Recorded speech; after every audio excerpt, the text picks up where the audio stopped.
Greetings from New York. I am Xeyal Qertel, the founder of Kurdish Cultural Center, New York. As we are getting ready to celebrate our 6th anniversary, we take pride in sharing a month-long Kurdish heritage celebration. Today, we have a special guest, Houzan Mahmoud. Houzan Mahmoud is a Kurdish feminist writer, public lecturer, and activist. She's the co-founder of everything C to lead to K and K lead to Kurds, Culture Project, a project formed to raise awareness about feminism and gender in Kurdistan and the diaspora. She's the winner of the Emma Humphreys Prize in 2016. Curator and editor of Kurdish Women's Stories book, published by Pluto Press in 2021. Her articles have been published in The Guardian, The Independent, The New Statement, Literary Hub, Open Democracy, and other outlets. Houzan was born in Iraqi Kurdistan, and she has an MA in Gender Studies from SOAS, University of London. Dear Houzan, welcome. Thank you so much, dear Xeyal, for this opportunity, and I'm glad to have this discussion with you. It is our pleasure and honor to have you with us, especially today is Women's Day. So happy International Women's Day. Happy International Women's Day to you and to all the wonderful women around the world. As we both are born in Kurdistan and moved into diaspora, would you like to talk a bit about how we celebrate International Women's Day in Kurdistan? I think, first of all, International Women's Day is a universal day, and it has won by women campaigners and revolutionaries and activists and workers to have that day marked as a day of continuous struggle of women to achieve their rights. And in Kurdistan, it has a different history or different kind of beginning in different places. For example, where I am from, Bashur, southern Kurdistan, like at this moment, today we are talking, Kurdish International Women's Day is celebrated by conservatives as well as by those who see themselves as secular. Like the conservatives are pushing for women's role in traditional kind of home atmosphere. For example, like in one of the traditional houses in the center of Soleimani, they call for women to come there and cook and present their handwork and stuff like that. So you have that type of conservatism,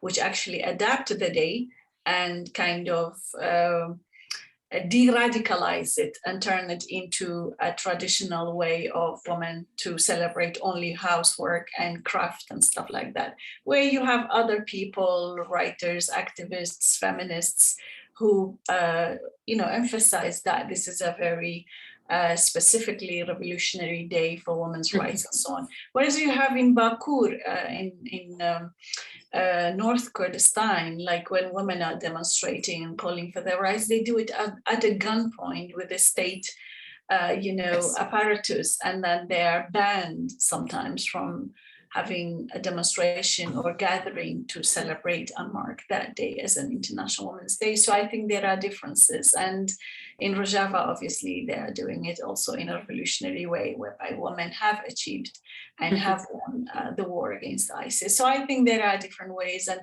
I remember in Iraq, in the beginning of the occupation, the Islamists were trying to make Fatima Zahra's date of birth the Iraqi Women's Day to celebrate. So we were opposing that as well. So you can see in our region, different forces, left and right and conservative and Islamist, they each want to put their stamp on that day, I think. But that doesn't change the reality that International Women's Day belongs to radical, revolutionary, and feminists everywhere in the world. Yes, thank you. Now I'd like to start reading an excerpt from the introduction of Kurdish Women's Stories, which captures 25 stories written by Kurdish women. Within the context of political struggles through Kurdistan, women across generations, borders, social and political backgrounds all experience life differently. This book was largely inspired by the reality that Kurdish women are portrayed as either eternal victims of male violence or as heroic freedom fighters. While it is true that Kurdish women face violence both at home and at the hands of the fascist states that rule divided Kurdistan, this binary makes it hard to understand the complex and multi-layered experiences of Kurdish women. It allows little room for the uniqueness of their struggle. Like other women throughout the world, they too have their own diverse life experiences. Well said, dear Houzan. So I'd like to talk about that binary a bit because it's very problematic. I agree with my whole heart. But would you please share with our followers what are the pitfalls or perils of this binary? I think it's dangerous to portray any woman in the world in a certain way, in my opinion, because people's life changes and it's diverse, and especially in today's world as well. And I have been an activist and a feminist for the past 20-25 years of my life. I have fought against violence against women, all forms of violence against women, but that doesn't mean that, for example, I intend to present Kurdish women only as victims. No, we are fighters, yes. We are survivors.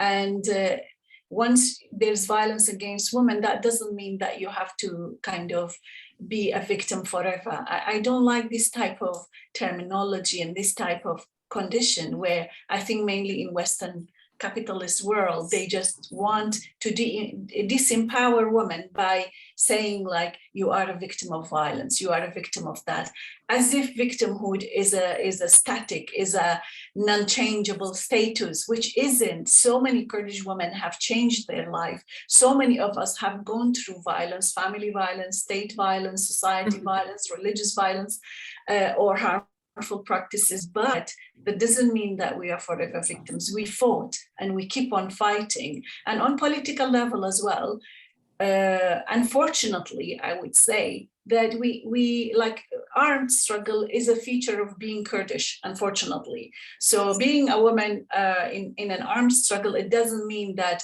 we love being militarized, that we love, that's the only role that Kurdish women have as a heroine who took up arm and, you know, in a romantic, exotic way that they have fought Islamic State. These are like, this were the media portrayal of the West, because they don't, the imaginary and then the type of, like the stereotypes they have of women in the Middle East, I think it doesn't surpass victimhood, woman under burqa, woman under veil, this and that. And when Kurdish women came out without veil and fighting and taking up arms and leading the fight, so that really kind of destabilized the fixed images that they have of the woman in this region, particularly Kurdish women. So I thought, while it's true, like violence against women exists, but also we have to take up arms and be politically active against invasions and suppression of Kurdish people, but there are different lives within these two. There are many different lives of Kurdish women. I mean, you take, for example, go and interview a Kurdish freedom fighter, a female fighter. She has different lives. She has different eras of her life that represent different things, different struggle or different way of life. So I thought we should destabilize that understanding through the words and through the lives and through the writings of women themselves, not me just like interviewing some woman and trying to prove a point. I thought it would be better if people read what these women are like. You are a victim of family violence or FGM or forced marriage and so on, but these women survived. They're fighters. Yes. They have a different life. They're happy with their new life. So they put that type of life behind. And I thought it would be important to get that point across. Yes, you well said. Women being portrayed as victim have this as a static status, as you said, and that almost victimizing the victim, right? I want to call you victim throughout your life. That's how I love you. You be victim, I will be your savior to pull you out from that state. Although I don't really want to, you can stay there, and I can keep lecturing about how Kurdish women or any of our sisters around the globe being victimized. And that's a topic to films, the books, and others to just, leave them at that state. But as you said, we have, if Kurds are 40 million or so, that means we are 20 million women talking about. So we should not be either or fighters on the field, right, against this terrorist groups in the fields. And there are so many millions of women, Kurds and non-Kurds, are struggling, right, every day in their household, against their husbands, abusive husbands or partners or fathers, or women in position. Yes, I agree. From our first-hand experiences, that is still there. Yes. Words are taken advantage and not given credit. It's still very tangible. Yes, I agree. Resistance continues. Yes. So with that, I'd like to go to my second question. What does it mean to be a woman in the Middle East? Again, I was born and raised in Bakuri, Kurdistan, although my parents moved to west side of Turkey, and I was raised there, but the culture was there. It was like a little offshoot of Kurdistan that I grew up. But let's talk about what does it mean to be Kurdish. What does it mean to be a woman in the Middle East?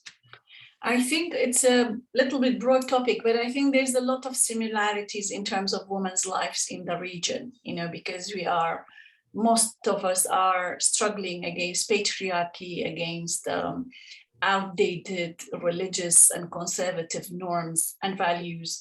So I think a lot of women share the same in the Middle East. And me growing up in South Kurdistan in the Saddam's dictatorship, and growing up in a family who were all Peshmerga fighting against dictatorship and fascism, really, and being a female wasn't easy. It was so difficult. So there were various layers of oppression and lack of rights, lack of freedom.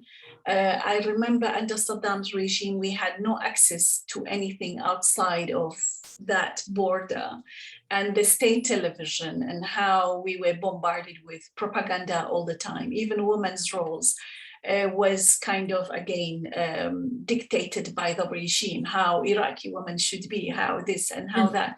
And it was all very sham, it was empty. There was no such a thing. People say, under Saddam's regime, women had more right and more this.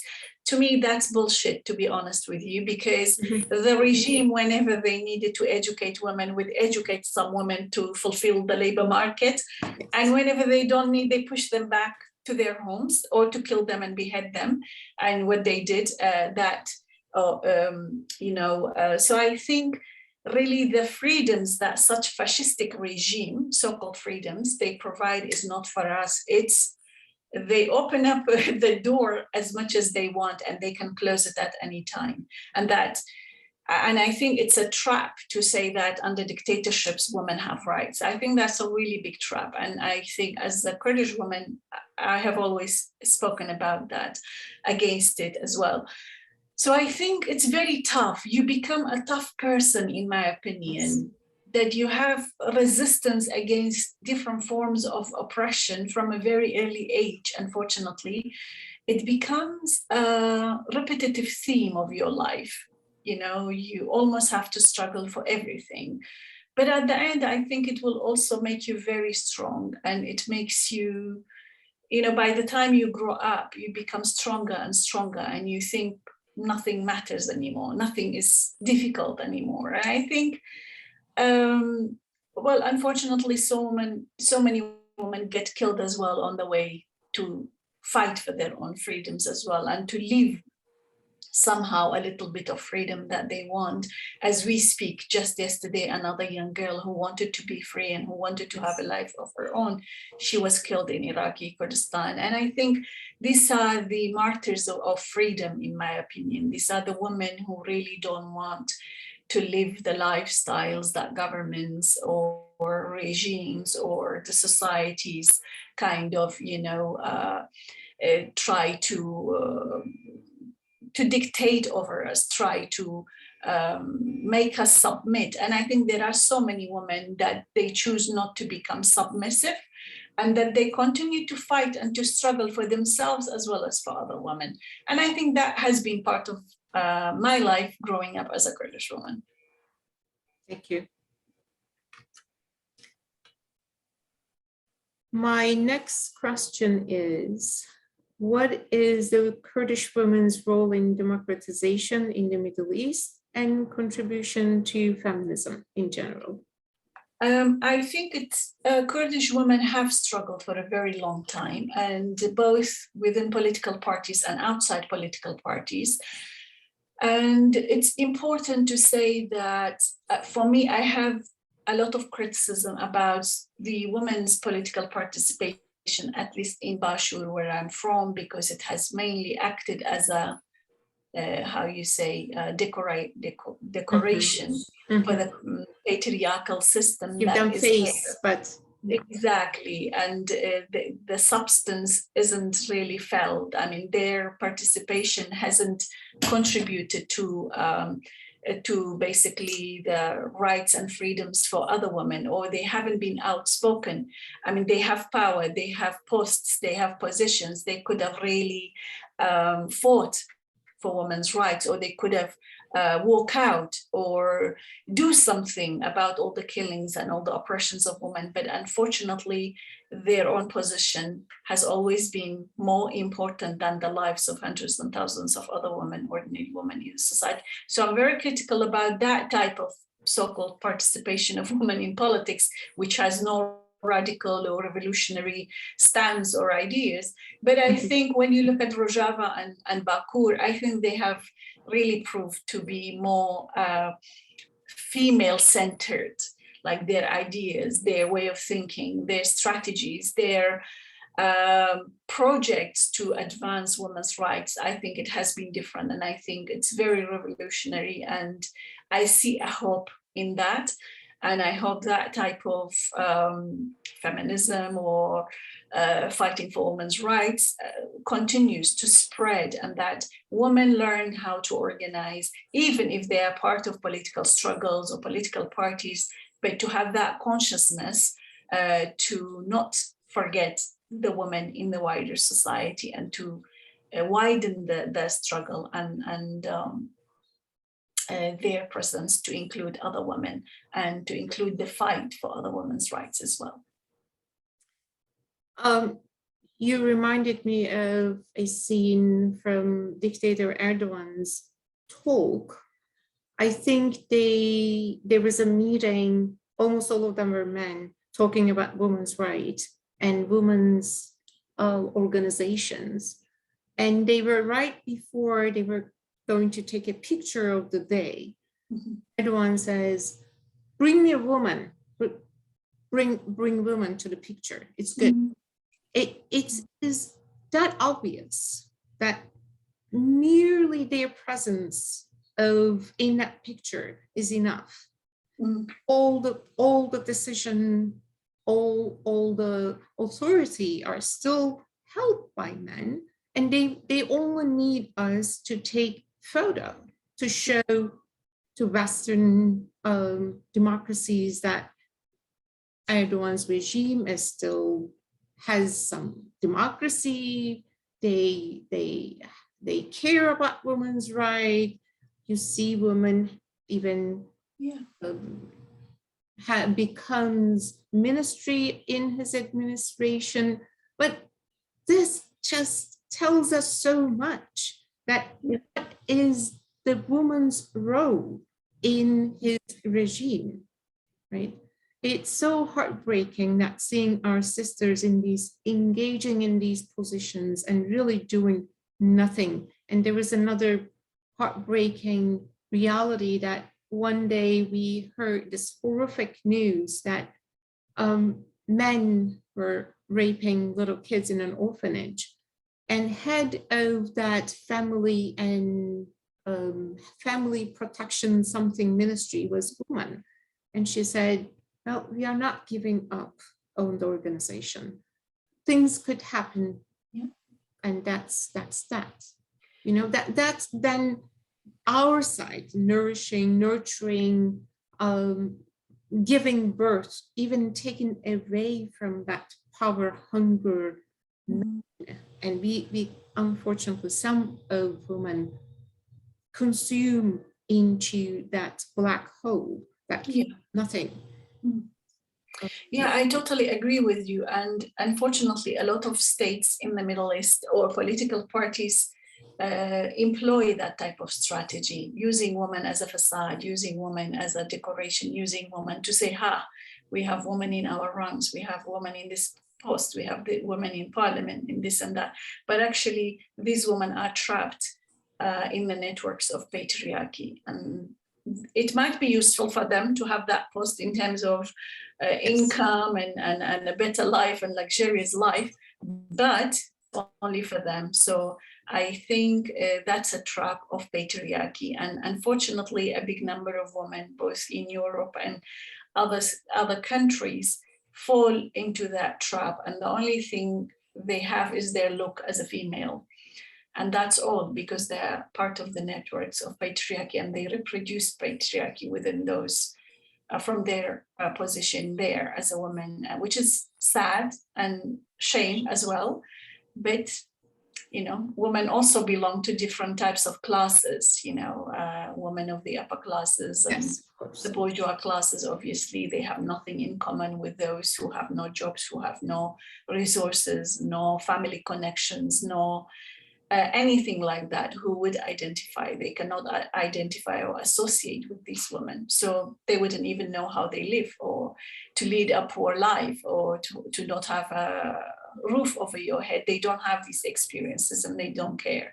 So I think the woman in the wider society needs to understand these types of strategies of patriarchy and capitalism, and how even women are different, you know.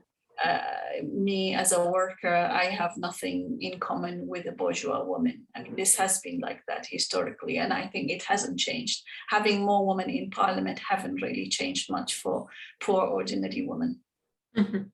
Yes, we cannot talk about women's struggle without gender, without class, without political intersectionality. Exactly. The gap may be eroded in the hands of capitalist and patriarchal hands, just consuming women as their partners in the pictures of or in the title, but that really gives the wrong picture to the community. And that's, I agree with you that we women should be more conscious about our position in society, not only, you know, close that gender gap, but also in ethnic, religious, race, and first and foremost, our class difference. Yeah, exactly. Right. And my next question is, what do you think about the dialogue between Kurdish women's struggle or Kurdish women movement and women elsewhere?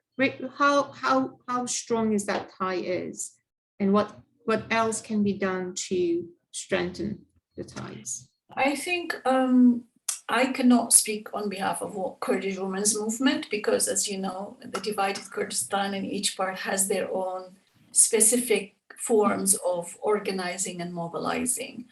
And I think there are solidarities and support between, generally speaking, Kurdish women and our sisters elsewhere in the world.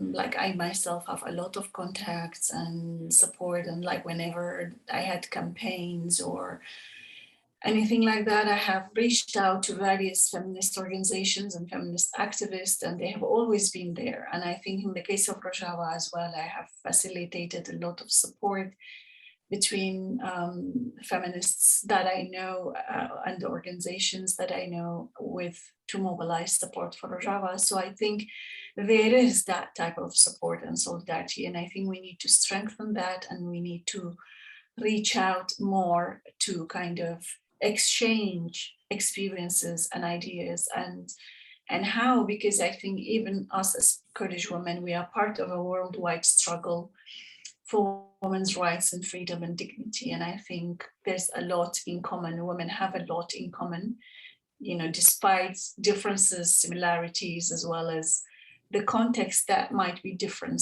to why like certain women suffer more from other women. And I think colonialism, imperialism, and all these questions comes in as well. But I think there are ways and there are opportunities that we can cooperate and that we can make women's movement worldwide stronger, and, you know, and to be part of that. And we are part of it. And I think Kurdish women contributed a lot. I mean, defeating ISIS and cutting down their influence in the region is a great achievement for all women around the world, because ISIS represent the most misogynistic, masculinist, and backward ideas, and you know, the aim that they came for was to either enslave women, to rape them, or sell them. So in 21st century, when you talk about a huge organization like that, and it has been defeated mainly by Kurdish women, I think that is one of the biggest achievements for all women around the world in 21st century. And I'm saying that not because I'm Kurdish, but because as a woman, I am talking really like that. And I can see the danger of Daesh and of such organizations anywhere in the world, religious fundamentalisms, and how dangerous and how dangerous they are for women's rights everywhere, basically. So I think it's a huge achievement, and it's a huge contribution that Kurdish women contributed to the struggle of women worldwide.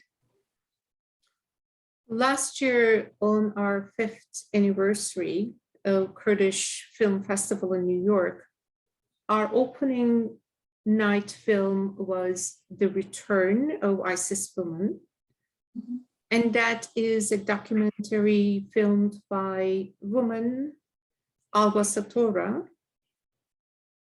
In that film, in that documentary film, we see moderate so-called ISIS women came from Europe, came from America, to help ISIS men to achieve their goal that, you know, they were consumed in their propaganda.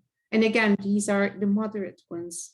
The radical ones were still burning the camp, attacking other women, and wanted to continue to build Islamic State in the Middle East. In that film, there are some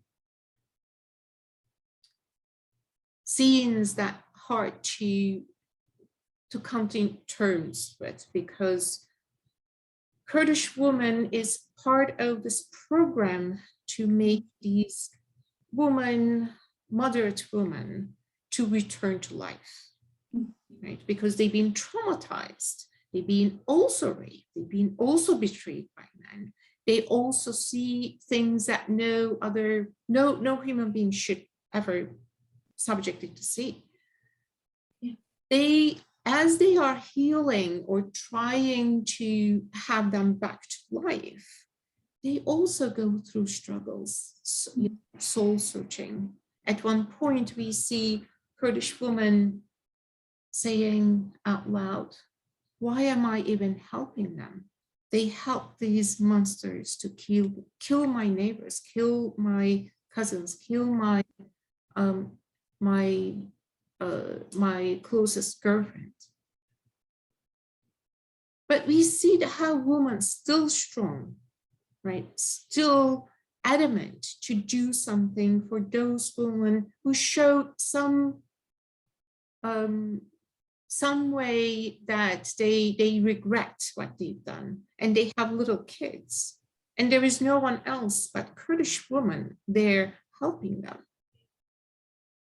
And that was so eye-opening of our American sisters, because they said, I don't know if I would do the same thing. Just a woman, I think she was originally from Morocco, said, I don't know what to say to you, because I'm not sure if I could do the same thing to you in return.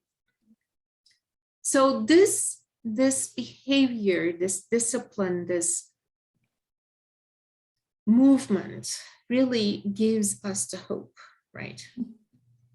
Yeah, I totally agree with you. And I think they have done everything differently, and that's what makes them unique. And the way they dealt with Daesh captives, the women, and how, like, you could see clips by the women in Daesh and how they were against Kurdish people, and how they have facilitated the violence and aggression of their men against Kurdish women and against Yazidi women who were captives. I think it was difficult to believe that women would do that. And certainly these young girls went from Europe, and it was so unbelievable. But also seeing Kurdish women, I've seen several documentaries as well, and how even in the prison they are trying to rehabilitate these even ISIS men to kind of come out of this extremism and to see the world and to be normal again. So I think what they are doing with minimal resources, with lots of pressure, with being under occupation and under threat, I think it's extraordinary. And I think it gives us hope, you know, that there are this type of humanity exists, and that's why humanity matters, in my opinion, in the world, not only there as well. And our last question to you is, do you have a message to our Kurdish sisters in Kurdistan and the diaspora? The message would be, first, we as Kurdish women, I hope this is not like lecturing, not to sound like I'm lecturing, or it's just a sisterly message or a motherly message to the younger generation, is to be able to kind of educate ourselves further, not in terms of only university education or school education, but feminist education of how to understand ourselves, how to see ourselves, how to position ourselves in a society or in a world that is full of male violence, that is full of fascism and dictatorship, and how we can, with this conscious, with this awareness, you know, find our way in life to be useful citizens, useful Kurdish women for our society, but for ourselves as well. And I think the only thing that keeps us going is a revolutionary momentum, is a kind of self-consciousness, really, that makes us be who we are and what we want to do and who we want to be, not what men or political parties or ideologies or religion want us to be. Because historically speaking, really, it has always been men, through religion, through ideology, political party, organization, this and that. They have defined who the women should be and what they should aspire to and how much role they can have. But I think it's about time we take that back from them, and just to be self-taught and to educate ourselves to the level that we can understand fully ourselves, and to say that it's my time and I want to be who I am, not within your definition, but within my own definition. And I think I can see that this younger generation are very different. They're very like aspiring to be something different, someone different. They want a different life. and they want to reject the traditional conservative norms. I think that's important. People like us who are from the older generation, we can only facilitate or provide platforms for their expression and to their support. And this is what I am doing at the moment through Culture Project. And I really hope that we can continue to provide those platforms and to be there whenever they need us, and not to lecture them, but to be there as equals and supportive to what they want to achieve in life. And I would like to say that I'm proud of them, proud of Kurdish women. And I just wish one day comes that there's no Kurdish woman killed by a Kurdish man. And we have really to struggle for that. We have to struggle harder because we are colonized societies. And the violence against women is double. And I think we need to acknowledge that, and we need to fight it as well and find solutions and strategies, long-term strategies, to all as a society combat this male violence in our societies. Thank you, dear Houzan Mahmoud. This is her edited and created book. Please get a copy of it. And it has fascinating Kurdish women stories. Thank you, dear Houzan Mahmoud, for joining us, for spending time with us, and good luck with your future projects. Same to you. Thank you very much.